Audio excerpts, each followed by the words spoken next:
শুভ সকাল বন্ধুরা, তোমরা সবাই কেমন আছো? আশা করছি তোমরা সবাই খুব ভালো আছো, সুস্থ আছো। আমিও খুব ভালো আছি। সুচন্দ্রা জোয়ারদার ব্লগে তোমাদের সকলকে স্বাগত। আজকে আবার নতুন একটা ব্লগ নিয়ে চলে এসেছি তোমাদের সামনে। ঘুম থেকে উঠেই দেখো প্রত্যেক দিনের যা কাজ ধরো সেগুলো করতে শুরু করে দিয়েছি। তো প্রথমে ধরো ফুলগুলো তুলে নিয়েছি, তারপরে ফুলগুলো আজকে তুলে নিলাম। আজকে প্রচণ্ড রোদ, দুদিন যাই হোক মেঘলা মেঘলা আকাশটা ছিল, ওয়েদারটা ছিল বেশ তোমার ভালোই ছিল, মানে হালকা মাঝে মাঝে ধরো একটু ঠান্ডা হাওয়াটাও দিচ্ছিলো, বেশ ভালোই লাগছিলো। আজকে প্রচণ্ড রোদ হয়েছে, সেই জন্য ভাবলাম ফুলগুলো আগে তুলে নিই, তা না হলে ধরো ঘরের মধ্যে একটা দুটো কাজ করতে করতে না অনেক দেরি হয়ে যায়, আর সেই জন্য ধরো হয় না, সেই জন্য ফুলগুলো তুলে নিলাম। আর গাছে একটা বেল হয়েছে, তো বেলটা ছোটো ছেলে বললো মা আমিই পারবো, তো গোড়াটা বেশ বোটাটা তো বেশ ভালোই তোমার শক্ত ছিল জানো বেলের, ওই দেখো ছিঁড়তে পারছে না, জায়গা বললাম মুড়িয়ে এনে তাহলে দেখবি খুলে যাবে। যাই হোক ও দেখো ও পারলো অনেক কষ্ট করে। আর গাছের প্রথম বেল এটা ধরো, সেই জন্য ঠাকুরকে তোমার নিবেদন করব, তারপরে ধরো সবাই একটু দেখবো আর কি কেমন হয়েছে বেলটা। তো বেলটা অনেক দিন ধরেই গাছে ছিল, তোমাদের দাদা বলছিল বেলটা পারলে না, যে পাকলে ঠিকই পড়ে যাবে, যাই হোক পড়ছিল না, কিন্তু পুরো হলুদ হয়ে গেছিলো বেলটা, সেই জন্য মনে করলাম পেরিনি, পরে তখন অনেক সময় ধরো পোকাও লেগে যায় বেলে, তখন হবে না আর কি ঠাকুরকে দেওয়া। যাই হোক, তো গাছের প্রথম ফল যেহেতু সেই জন্য ধরো ঠাকুরকে দিয়ে তারপরে ধরো সবাই একটু খেলাম।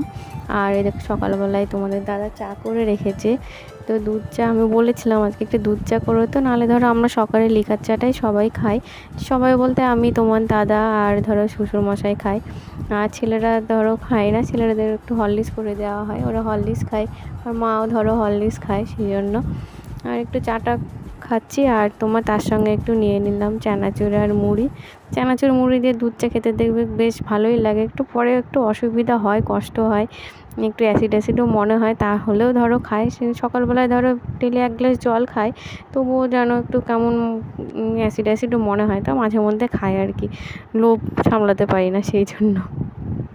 যাই হোক, তারপরে আজকে তোমার ভেবেছিলাম যে রান্নাবান্না তেমন করব না, আর আজকেই ধরো অনেকগুলো রান্না করতে হলো, যেদিন ভাববো যে অল্প স্বল্পর মধ্যে রান্নাবান্নাগুলো সেরে নেব, সেদিন আর অল্প হয় না, সেদিন মনে হয় যে আরও বেশি রান্নাবান্না করতে হলো। যাই হোক, তো তোমার আজকে ধরো রবিবার, সেই জন্য ছেলেরা বললো একটু চাউমিন খাবো, তো বড়টা অনেকদিন ধরেই বলছিল, আর বললে ধরো আমি সঙ্গে সঙ্গে হয়েও করা যায় না আর কি, ইচ্ছা থাকলেও হয়ে ওঠে না, কারণ ধরো মা বাবাকে ধরো টাইমে খেতে দিতে হয়, সেই জন্য ধরো হয়ে মানে এদিকে গেলে ধরো একদিকে গেলে আরেক দিকে দেরি হয়ে যায়। তোমরা যেটা জানো সবাই এক হাতে কাজ করলে যেটা হয়, যতই বলি তাড়াতাড়ি করবো কিন্তু দেখবে তাড়াতাড়ি হয় না, যেটা যতটুকু সময় সেই সময়টা তো লাগবেই। যাই হোক, আর এদিকে চাউমিনটা বসিয়ে দিয়েছি, একটু তোমার সাদা তেল আর একটু তোমার ওই লবণ দিয়ে নিলাম, তাহলে তখন চাউমিনটা তাড়াতাড়ি একটু সেদ্ধ হয়ে যাবে। হালকা সেদ্ধ করে সেগুলোকে তোমার ছেঁকে নেব, তারপরে তোমার একটু এগ চাও করবো আজকে। আর তোমার ডিমের ঝুড়িটা একটু আগে আমি ভালো করে ভেজে তোমার ডিমের ঝুড়িটা তুলে রাখি, পরে ধরো লাস্টে নামানোর আগে তোমার চাউমিনের মধ্যে ওগুলো মিশিয়ে দিই। হয় চাউমিন ধরো সকালের এটা তোমার যদি ব্রেকফাস্ট হয়েও থাকে, তাও ধরো আমাকে মায়েদের জন্য ধরো ভাত ডাল ভাজা এগুলো করতেই হবে, সেই জন্য ধরো এটা ধরো এক্সট্রা হয়ে যায়। যাই হোক, ছেলেরা যেহেতু খেতে চেয়েছে সেই জন্য ধরো করলাম, আর আমাদের সবার হয়ে গেল সকালে। আর ওইদিকে মায়েদের জন্য ধরো ভাত ডালটা আগে করে নিয়েছি, তা না হলে ধরো দেরি হয়ে যাবে, চাউমিনটা করতে একটু দেখবে সময় লাগে। আর এদিকে ধরো ভাজাটা ভেজে নিলাম, ক্যাপসিকাম গাজর একটু পেঁয়াজ দিয়ে একসঙ্গে ভেজে নিয়েছি, ভেজে নিয়ে তার মধ্যে ধরো সেদ্ধ করা চাউমিনটা দিয়ে আর ধরো চাউমিন যেটা মশলা আছে মশলাটা দিয়ে তোমার নাড়াচাড়া ধরো করে দেবো, তাহলেই ধরো হয়ে যাবে। সয়া সসটা আমি ধরো তেমন ব্যবহার করি না, হালকার মধ্যে যতটা না করলে না, সেইভাবেই আমি ঘরের সব খাবারই ধরো করি। যাই হোক, এইভাবে আজকে ধরো সকালটা বেশ ভালোই কাটলো। আর আমাদের ছেলেদের ধরো বাচ্চারা দেখবে ফাস্টফুড খেতে বেশি পছন্দ করে, না সব বাচ্চা বলবো না, কিছু বেশিরভাগ বাচ্চাই দেখবে ফাস্টফুডটা খেতে পছন্দ করে। তার সঙ্গে এখন ধরো বড়রাও ধরো সঙ্গে ধরো রয়েছে, আর তোমাদের দাদাও এসবগুলো খেতে বেশি ভালোই বাসে। লুচি তরকারি সকালে যদি হয় ধরো ভালোই বাসে, কিন্তু ওই যে বললাম একটা করলে ধরো আর একদিকে হয়ে ওঠে না, সেই জন্য আর কি হয় না। লুচি টুচি করলে বেশিরভাগ আমি রাত্রিতেই করি ধরো, আর সকালে করি যখন ধরো ননদ নন্দাইরা আসে তখন ধরো বাড়ির জামাই, সেই জন্য ধরো সকালে তো আর ভাত দেওয়া যায় না ধরো, আর খেতেও চায় না ভাত সবাই এখন, সেই জন্য ধরো তখন একটু ওইগুলো করতে হয়। আর এইদিকে ধরো রান্না হয়ে গেল মোটামুটি, আর এইগুলো সকালে খাওয়া দাওয়া করে তারপরে ধরো আবার দুপুরে রান্না বসিয়ে দেবো। তো আজকে একটু শাক রান্না করব, আর তোমাদের দাদা ধরো বাঁশপাতা মাছ নিয়ে এসেছে, তো বাঁশপাতা মাছটা হালকা করে পাতলা করে ঝোল করব। মানে প্রচণ্ড গরমে ধরো মাছের পাতলা ঝোলটাই বেশি ভালো লাগে। তাছাড়া ধরো মাছে আমি পেঁয়াজ রসুন খুব কম দিই, রুই মাছটা হলে ধরো মাঝে মধ্যে দিই, তাও বেশিরভাগই দিই না, যেহেতু মা ধরো পেঁয়াজ খায় না সেই জন্য। আর সে ভাজা মাছটা করে রাখি মাঝে মধ্যে, কিন্তু ভাজা মাছটা করলে একটু শক্ত শক্ত হয়, সেই জন্য খেতে অসুবিধা হয়, সেই জন্য ঝোলটাই করি। যে সবার খাওয়া দাওয়া হয়ে দেখো আমি একটা বড় থালার মধ্যে করে নিয়ে বসেছি চাউমিনটা খেতে। তো থালাটা ধরো নামিয়ে দিতে হবে, সেই জন্য মনে করলাম এটাতেই ঢেলে খেয়ে নিই যেতটুকু আছে। যাই হোক সবারই খাওয়া হয়ে গেছে, এবার আমি ধরো চাউমিনটা খেয়ে আবার ধরো দুপুরের রান্না শুরু করে দেবো। তো একটা কথা না বললেই না, তোমাদের পরিবেশ আর পরিস্থিতি এর উপরে কিন্তু কোনো কিছু হয় না দেখবে। তা আমি কোনো দিন ভাবতে পারিনি যে একা হাতে আমাকে সব কিছু এইভাবে আমাকে সামলাতে হবে, এবং ধরো আমি সেটা পারবো। এটাকে ধরো শাশুড়ি মা যখন ভালো ছিল তখন ধরো সেই সব কিছু করতো, তাও ধরো আমি ধরো পেরে উঠতাম না দুটো বাচ্চা নিয়ে। আর ওদের ডিফারেন্সটা ধরো খুব মানে অনেক, ছোটোটা বড়োটা বেশি ডিফারেন্স না। যাই হোক ওই দুজনেই ছোটো, তো বড় ছেলেটা একটু তারা মানে একটু লম্বা হয়ে গেছে আর কি, সেই জন্য দেখে মনে হয় অনেক বড়। তো ক্লাস 3-তে পড়ে ধরো, আর ছোটোটা সবে পিপিতে ভর্তি করেছি। তার মধ্যে এইদিকে ধরো আবার তোমার ঘিটা তুলে রেখেছিলাম, তো সেটাও ধরো করতে হবে, কেমন একটু গন্ধ গন্ধ হয়ে গেছিলো ফ্রিজের মধ্যে যদিও ছিল, তবুও ধরো অনেক দিন ধরো ঘিটা করা হয়েছিল না, সেই জন্য মাসে বললো আগে ওটা বের করো। তা আজকে ঘোলটা ধরো আর খাওয়া গেল না, মানে ঘোলটা ভালো ছিল না, সেই জন্য খাওয়া গেল না। অন্যদিন ঘোলটা বেশ ভালোই থাকে, খাওয়াও হয়, বেশ ভালোই লাগে। তা আজকের ঘোলটা নষ্ট হলো। যাই হোক, আর তোমার এইদিকে ধরো ঘিটা করে নিলাম, অনেকটাই ঘি হয়েছে, একবারে খারাপ হয়নি, কিছুদিন ধরো চলে যাবে। আর বাড়ির ঘি ধরো খেতে ভালোই লাগে। আর আমার সকালে ধরো যেহেতু আমরা ডাল ভাত ভাজাটা খাই, সঙ্গে ধরো একটু ঘি লাগেই, সেই জন্য।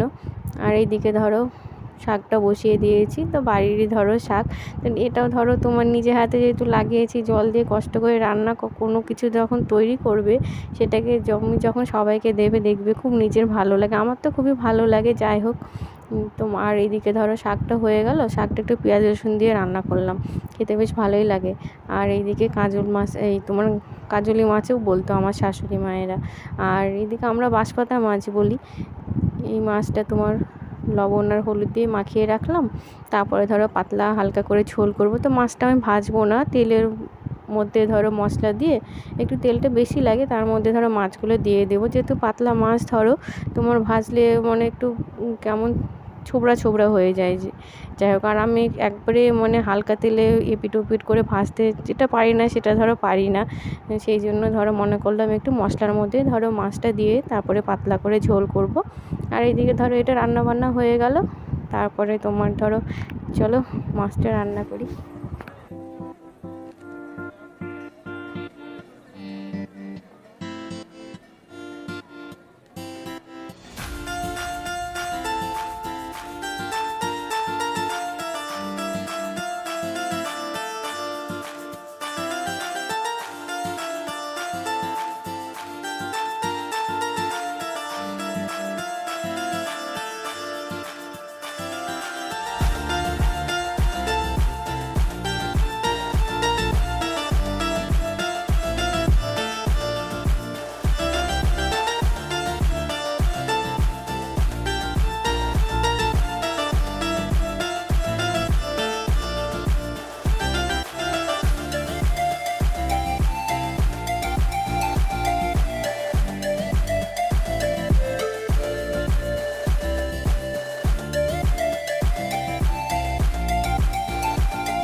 সব রান্নায় ধরো মোটামুটি হয়ে গেছে, মাছটা করলেই হয়ে যাবে। তো তেলের মধ্যে সব মশলাগুলো দিয়ে ভালো করে কষিয়ে নিয়ে তারপরে ধরো এই দেখো তোমার মাছটা দিয়ে নিলাম। এবার নাড়াচাড়া করে একটু জল দিয়ে ঢেকে রাখবো, তাহলেই তোমার ধরো হয়ে যাবে মাছটা রান্না। তো মোটামুটি রান্নাবান্না সবই হয়ে গেল। ধরো আজকে আমার চান টান কিচ্ছু হয়নি, অনেকই বেলা হয়ে গেছে। চান করে ধরো ঠাকুর পুজো দেবো, তারপরে ধরো সবাইকে আবার খেতে দেবো। তো আজকের মতো ধরো এই পর্যন্ত, এখানে ব্লগটা শেষ করছি। যদি ব্লগটা ভালো লেগে থাকে তাহলে লাইক কমেন্ট শেয়ার করো।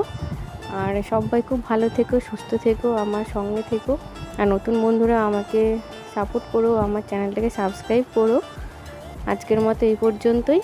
পরের ব্লগে আবার তোমাদের সঙ্গে দেখা হচ্ছে। টাটা।